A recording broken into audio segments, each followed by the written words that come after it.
दिलदार पाकिस्तान की उर्दू अदब पॉडकास्ट में शहज़ादी का प्यार भरा आदाब।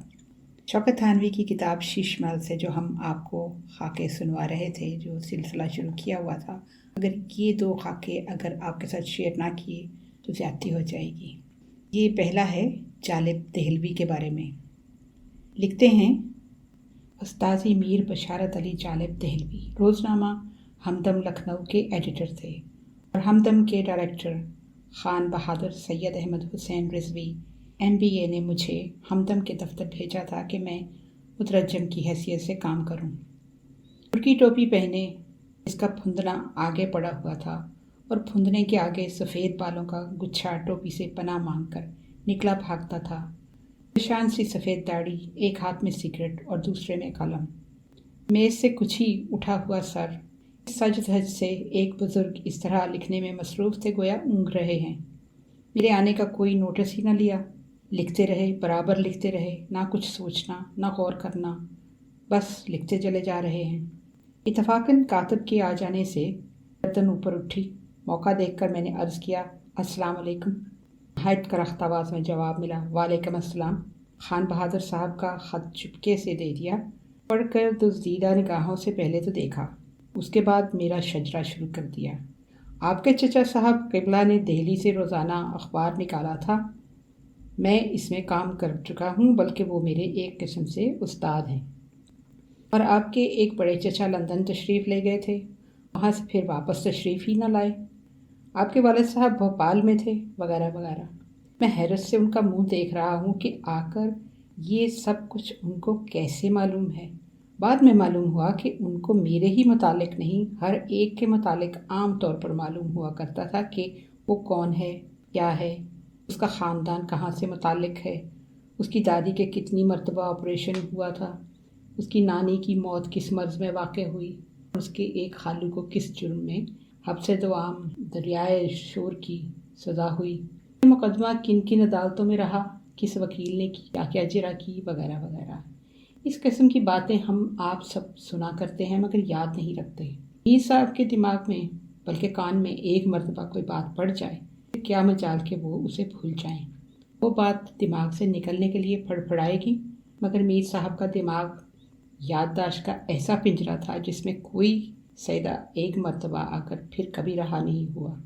मुख्तसर ये कि हमदम में मुलाजिम हो गए। मीर साहब ने रगेदना शुरू कर दिया। हमारे स्याह हरूफ की इबारत पर उनकी सुर्ख रंग की इस्लाह होने लगी। शुरू में तो स्याह इबारत तमाम की तमाम कलमजद हो जाती थी और इसकी जगह मीर साहब की सुर्ख इबारत हमारी नालायकी पर खून के आंसू बहाती नजर आती थी। इसके बाद स्याह सुर्ख इबारत का तनासुब ऐसा हो गया कि गोया कत्ले आम तो हुआ था मगर कुछ हिंदुस्तानी बच गए हैं, अलबन सरकारी गवाह बन गए हैं।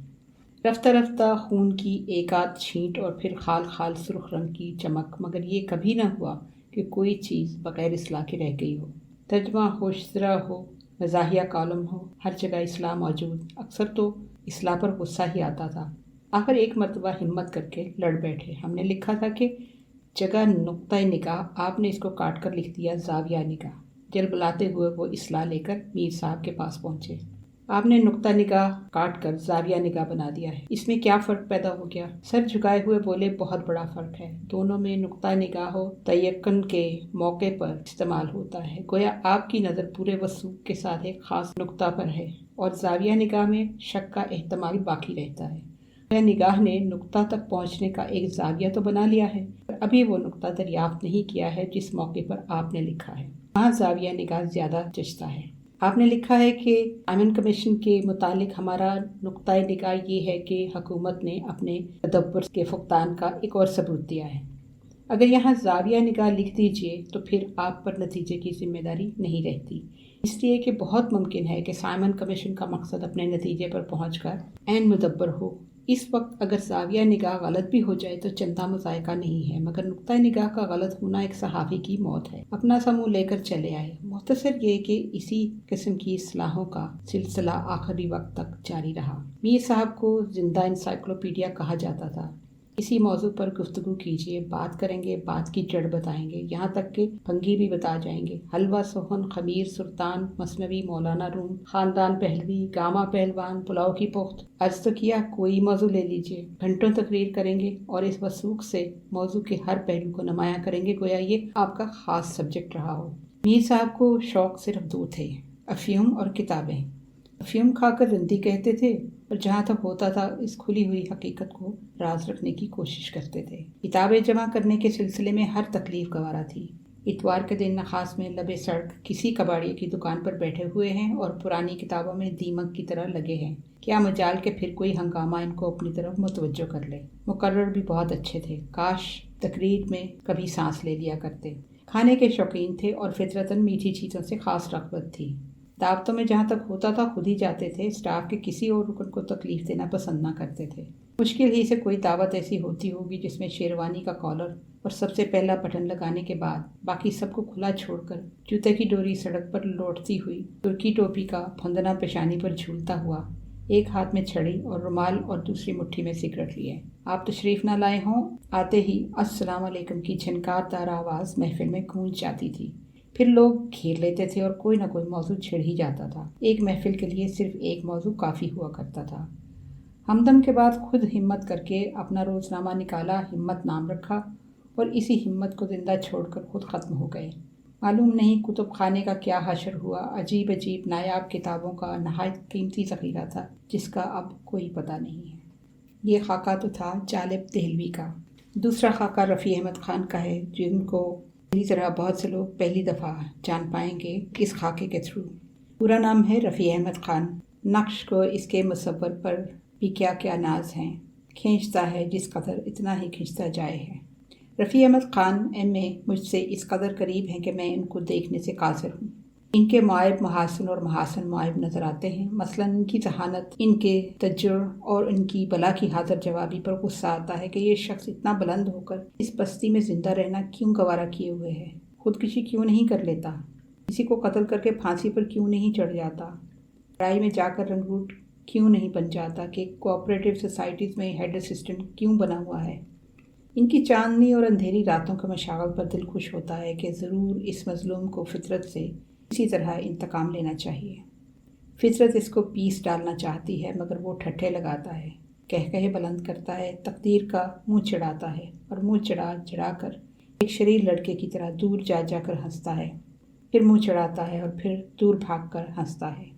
मैंने बहुत से ज़हीन आदमी देखे हैं, बहुत से पढ़े लिखे जाहिलों और आलमों से साबका पढ़ा है, बड़े बड़े हादर जवाबों के कमालात देख चुका हूँ, मगर रफ़ी अहमद ख़ान अपना जवाब खुद हैं। अंग्रेज़ी में एक मुतज्जर साहिब कलम, उर्दू में एक जादू बयां शायर। जादू ये कि कलाम नज़र नहीं आता मगर खुदा की कसम बेपनाह कहते हैं। ऐसा कहते हैं कि ख़ुद उनका एक शेर सुनकर अल्लामा इकबाल ने मुझसे कहा था कि खैरियत ये हुई ये शख्स अपने मखसूस रंग में अपनी जहानत सर्व कर रहा है। अगर संजीदगी की तरफ माइल हो जाता तो बहुत से शायरों का पता ना चलता कि क्या हुए। नकाद इस क़यामत का कि बड़े बड़े लोहा मानते थे। जोश मलियाबादी के पहले दीवान के मुकदमा निगार रफ़ी अहमद ख़ान ही हैं। ज़िंदगी का सिर्फ एक असूल है, यानी बेअसूली। ना कोई सोने का वक्त, ना बेदारी का कोई प्रोग्राम। ताश खेलने बैठे तो दो दिन शब व रोज़ जमे हुए हैं। पैर में गाउट का दर्द है, कबाब खा रहे हैं, ताश बांट रहे हैं, बुखार में हाँप रहे हैं, मगर मिसरा तर्रा दे दीजिए, फिर देखिए अंदाज़े गुलफशानी गुफ्तार।